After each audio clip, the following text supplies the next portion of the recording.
내 발이 느리기 때문에 못 가는 것이 아니라 이렇게 중력과 운동 에너지를 만들어내는 방법을 몰라서 느렸던 거예요.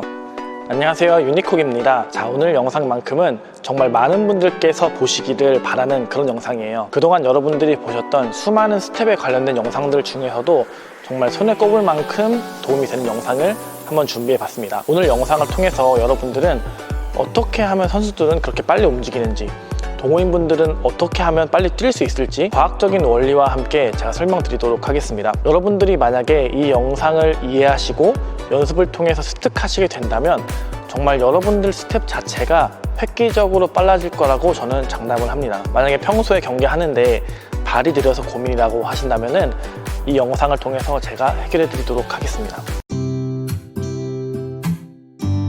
우선 움직이는 것이 뭐냐면 중심을 이동시킨다랑 같은 말이에요. 그래서 우리가 어딘가로 이동을 하려면 몸의 중심을 우리가 원하는 방향으로 이동을 시켜야 되는데, 만약에 우리가 빠르게 움직이고 싶다, 빠르게 움직이기 위해서는 중력과 운동 에너지를 활용을 해야 돼요. 좀 어렵죠? 제가 하나하나 풀어서 설명드려 보도록 하겠습니다. 자, 먼저 우리 모두는 중력의 영향을 받죠. 중력의 영향을 받는데, 그렇기 때문에 우리가 이렇게 다리를 벌린 상태에서 한쪽 다리를 들면은 다리가 떨어집니다.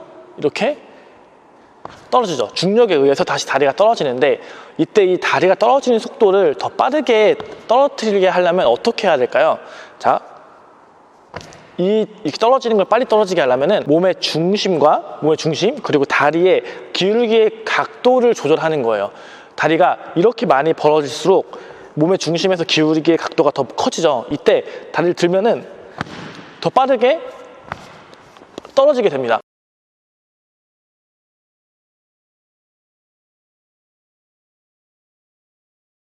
그리고 반대로 기울기의 각도가 작을수록 내가 오래 버틸 수 있고 떨어지는 게 조금 더 천천히 떨어지게 되겠죠. 자, 제가 다른 예시로 설명을 드려볼게요. 이렇게 벽에 서가지고 손을 벽에 올리면 아무런 파워를 벽에 전달시키지 않습니다. 그죠? 근데 만약에 여기서 이렇게 한쪽 발을 떼게 되면은 중력에 의해서 벽을 밀어내는 파워가 생기게 되는 거예요. 그리고 여기서 잘 보세요. 내 몸의 중심과 다리의 기울기의 각도를 더 크게 하면은 이 벽을 미는 파워가 더 강해집니다. 직접 해보시면은 바로 느낄 수 있을 거예요. 자, 여러분, 제가 지금 이 벽을 미는 파워를 내는데 저의 힘을 사용한 게 있나요? 그냥 몸의 중심과 다리 기울기만 바꿨을 뿐인데 이쪽으로 밀어내는 운동 에너지를 제가 만들어냈잖아요. 자, 만약에 여기서 이 벽이 없다고 가정을 해볼게요. 이 상태에서 벽이 없을 때 쓰러지는 것과 이 상태에서 벽이 없을 때 쓰러지는 것, 당연히 지금 쓰러지는 게 훨씬 더 빠르게 쓰러지겠죠. 그것은 운동 에너지가 지금 이쪽으로 만들어진 거예요. 자, 이것을 잘 활용하면은 발이 느린 사람도 빠르게 움직일 수 있습니다. 내 발이 느리기 때문에 못 가는 것이 아니라 이렇게 중력과 운동 에너지를 만들어내는 방법을 몰라서 느렸던 거예요. 그래서 우리가 내 몸의 중심을 기준으로 다리 기울기를 통해서 원하는 방향으로 운동 에너지를 만들 수만 있다면은 훨씬 더 빠르게 움직일 수가 있다는 거죠. 어떻게 이해가 되시나요? 제가 또 다른 예시를 통해서 이 중심과 기울기에 대해서 설명드려 보도록 하겠습니다. 자, 여기 이렇게 막대기가 있습니다. 막대기의 위쪽 방향을 머리, 아래쪽을 다리라고 생각하시면 됩니다. 예를 들어서 제가 막대기를 이쪽 방향으로 이동시키려고 합니다. 여기서 다리 부분을 내가 원하는 방향으로 힘을 전달했을 때 막대기를 움직일 수가 없습니다. 그 이유는 막대기의 중심이 여기이고 그 중심으로 힘을 전달하지 못했기 때문이에요. 자, 그럼 이제 막대기를 이렇게 기울여서 한번 밀어보도록 하겠습니다. 그럼 이렇게 막대기를 앞으로 이동시킬 수 있습니다. 따라서 무게중심을 움직이기 위해서는 무게중심과 그것을 지지하는 다리의 각도의 기울기가 매우 중요합니다. 하지만 기울기가 너무 크면은 그만큼 더 빨리 움직여내지 못하면 영상처럼 막대기는 쓰러지게 됩니다. 자, 반대로 기울기가 없는 상태에서 발이나 다리를 빠르게 움직이는 것은 상체가 뒤로 쏠리거나 상체가 일어서게 되고 다리가 중심을 추월하기 때문에 빠른 힘을 작용하는 것이 어렵습니다. 이것은 막대기뿐만 아니라 사람이 달릴 때도 같은 원리로 작용하는데요.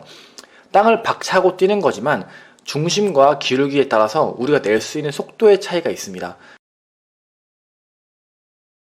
즉, 발이나 다리가 아무리 빠르더라도 다리의 기울기 없이 빠르게 스타트할 수 없다는 것을 의미하는 거죠. 자, 잘 보셨나요?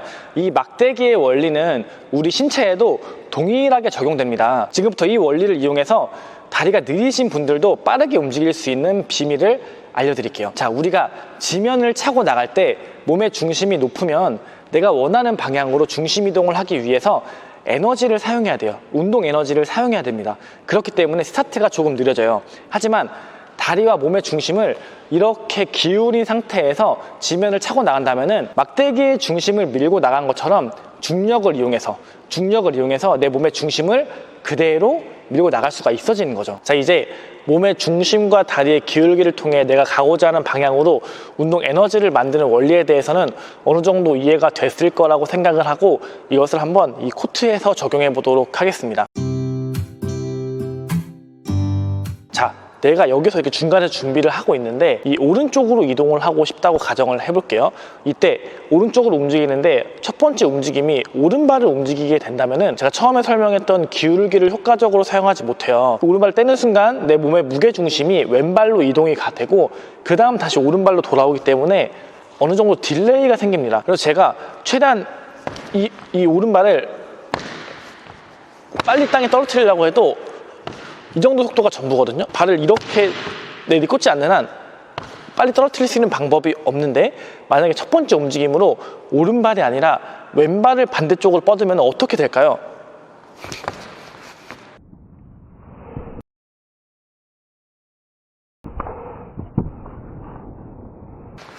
어떤가요? 오른발이 땅에 떨어지는 게 훨씬 더 빠르죠. 그래서 내가 가고자 하는 방향에 반대발로 기울기를 몸의 중심에서 만들어주면은 원하는 방향으로 운동 에너지를 만들 수 있게 되는 거죠.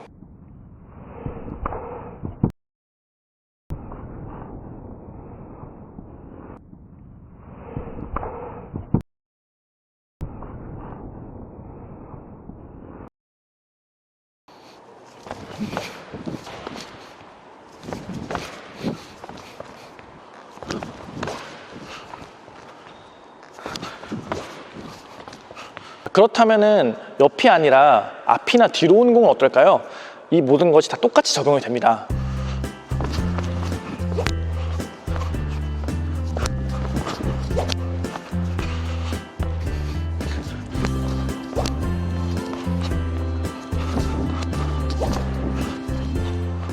자, 이런 식으로 내가 가고자 하는 방향으로 빠르게 움직이고 싶으면 내가 가고자 하는 방향의 반대발을 잘 활용을 해야 됩니다. 보통 발이 느리신 분들은 내가 가고자 하는 방향의 발을 첫 번째 발로 설정을 하시는데 이러면은 빠르게 중심 이동을 하지 못하기 때문에 운동 에너지를 만들어내지 못하고 그냥 내 힘으로 달리게 되는 거예요. 그렇게 되면은 중력과 운동 에너지를 사용한 사람에 비해서 훨씬 더 느릴 수밖에 없는 거죠.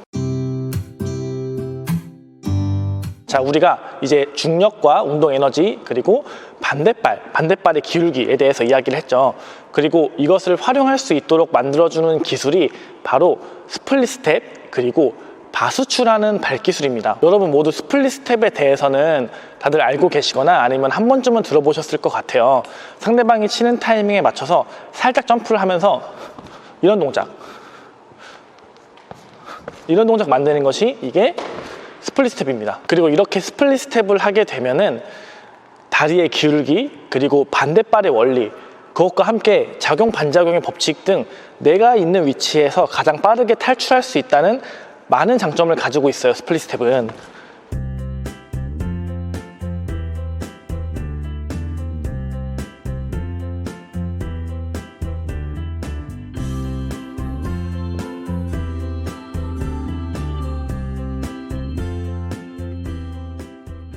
그리고 배드민턴에는 이 사이드 스텝을 잘 활용을 해야 되는데 이 스플릿 스텝이 사이드 스텝과 가장 빠르게 연결되는 스텝이 바로 스플릿 스텝이에요.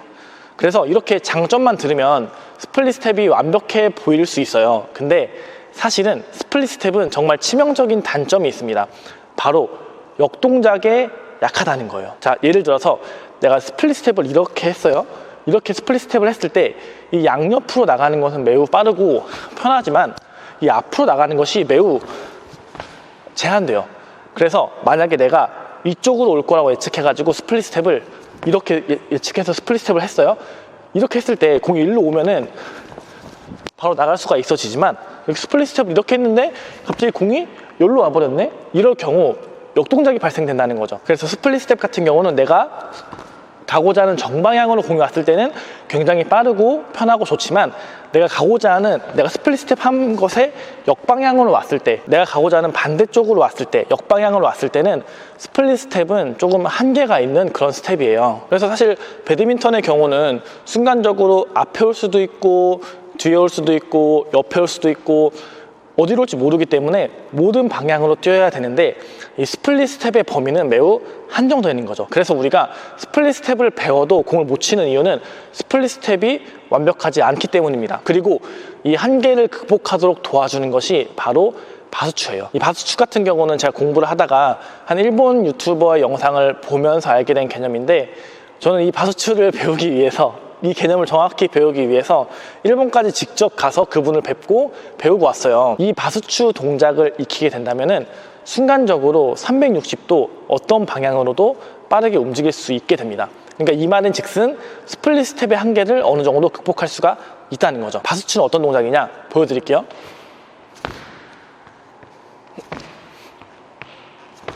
지금 제가 하고 있는 게 이게 바수추의 동작의 기본 동작입니다. 그래서 언뜻 보면은 뭐야 스플릿 스텝 아니야? 라고 생각할 수 있지만 스플릿 스텝과 바수추는 완전히 다른 스텝이에요. 자, 만약에 제 지금 발 밑에 체중계가 있다고 가정을 해볼게요. 제가 80kg거든요. 그러면은 제가 그냥 가만히 서 있으면은 체중계에는 80kg가 돼 있을 거 아니에요. 만약에 제가 이 상태에서 스플릿 스텝을 한다고 가정을 하면은 다리가 지면에 떨어지기 전 순간적으로 체중계의 무게는 80kg보다 더 무거워졌다가 발이 뜨는 순간 0kg가 되고 그리고 다시 발이 땅에 착지가 되면서 더 체중계의 무게가 무거워질 거예요. 스플릿 스텝 같은 경우는 살짝 점프를 하기 위해서 지면을 밀고 그리고 발이 떴다가 착지하면서 지면은 다시 밀기 때문에 체중계의 무게추가 그때그때 달라질 수밖에 없는 거죠. 근데 바수추는 달라요. 내 발이 지면에서 뜬다는 거는 같지만 바수추 같은 경우는 내 무게 중심, 아까 말씀드린 무게 중심은 떨어뜨리면서 다리를 살짝 접어요. 그러면은 스플릿 스텝과는 다르게 80kg에서 바로 0kg로 바뀌었다가 다시 무거워지는 거예요. 여기서 스플릿 스텝은 점프를 하기 위해서 지면을 밀고 점프를 하잖아요. 근데 바수추는 그냥 이 상태에서 다리를 접는 거예요. 그러면은 점프를 하기 전에 체중계가 올라갔던 스플릿 스텝과는 다르게 바수추는 80kg에서 바로 0kg로 바뀌게 되는 거죠. 이 차이가 이해가 가시나요? 즉 스플릿 스텝 같은 경우는 점프고 바수추는 낙하입니다. 중심을 떨어뜨리는 거. 그래서 스플릿 스텝 같은 경우는 점프하기 전에 체중계의 무게가 무거워지잖아요. 그것은 내 힘으로 땅을 누르고 올라가기 때문에 내 힘으로 땅을 누르는 순간 발이 자유롭지가 못해요. 발이 움직일 수가 없죠. 점프를 하기 전에 발이 땅에 묶여 있습니다. 하지만 바수추 같은 경우는 바로 발이 떨어지기 때문에 순간적으로 발이 자유롭게 방향을 바꿀 수가 있습니다.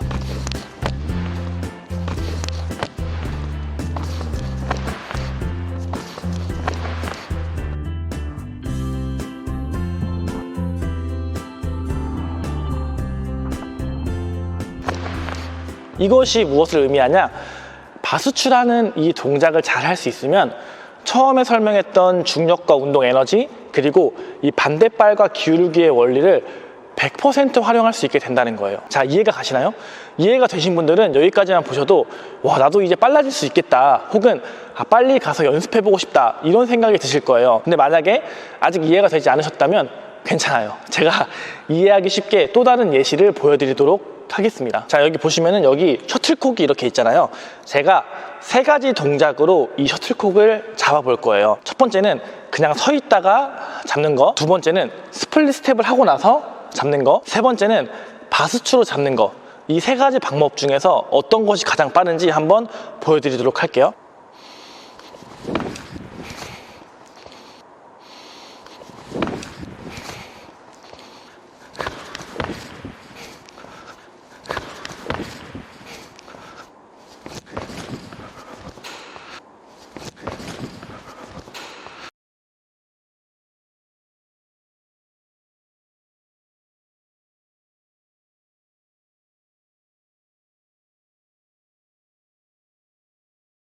자, 어떤가요? 딱 땅에 닿는 걸 기준으로 공을 잡았을 때 세 가지 중에서 바스추가 가장 빠르죠. 자, 그렇다면은 이제 스플릿 스텝하고 오른발이 바로 가는 것과 스플릿 스텝하고 오른발 바로 가는 것, 그리고 스플릿 스텝을 하고 나서 그 다음 바스추로 잡는 것, 둘 중에는 어느 것이 더 빠를까요? 그것도 한번 보여드리도록 하겠습니다.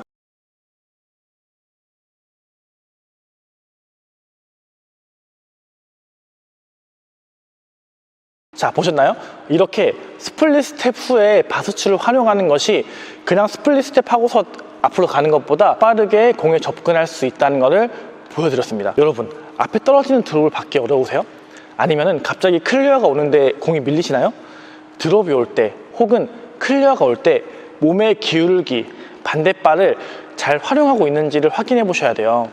아마 지금 제가 설명한 반대로 공이 가는 그 방향으로 먼저 움직이고 있을 확률이 매우 높습니다. 이 바스추란 동작과 스플릿 스텝을 세계적인 선수들은 어떻게 활용하고 있는지도 한번 보여드릴게요.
자, 오늘 이렇게 중력과 운동 에너지, 반대발, 그리고 스플릿과 바스추에 대한 개념을 설명드렸습니다.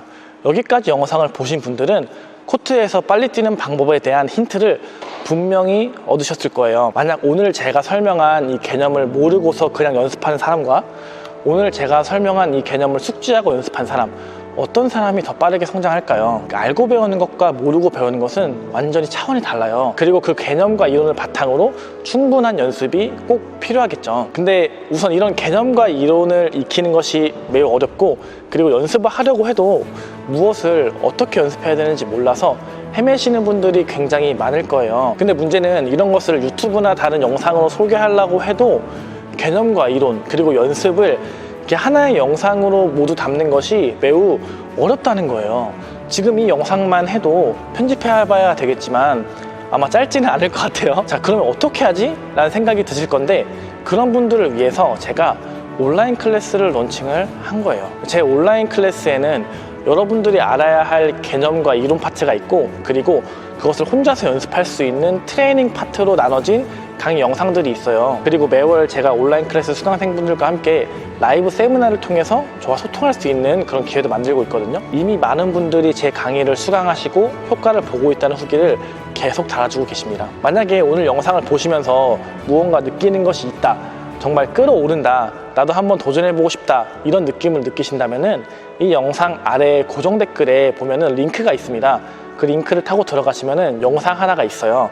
그 영상에서는 온라인 클래스에 대해서 조금 더 자세하게 안내를 하고 있습니다. 그리고 굳이 온라인 클래스를 신청하지 않더라도 그 영상은 진짜 도움이 되는 영상이니까 고정 댓글 링크를 꼭 참고해 보세요. 자, 그럼 오늘 제가 설명한 이 세 가지 개념, 이론을 잘 생각하시고 연습하셔가지고 코트에서 더 빠르게 움직이기를 바랍니다. 그래서 앞으로 유니콕TV 채널에서는 오늘처럼 과학적 원리에 기반해서 개념과 이론, 원리를 소개하는 영상, 그리고 초심자분들이 적용할 수 있는 그런 영상들을 다 올려드릴 예정이에요. 그래서 여러분들이 구독을 눌러주시면 유니콕TV 구독한 것을 후회하지 않으실 만큼 좋은 영상들을 많이 보여드릴 테니까 구독을 눌러주시기를 바랍니다. 그럼 오늘도 좋은 하루 되세요. 감사합니다.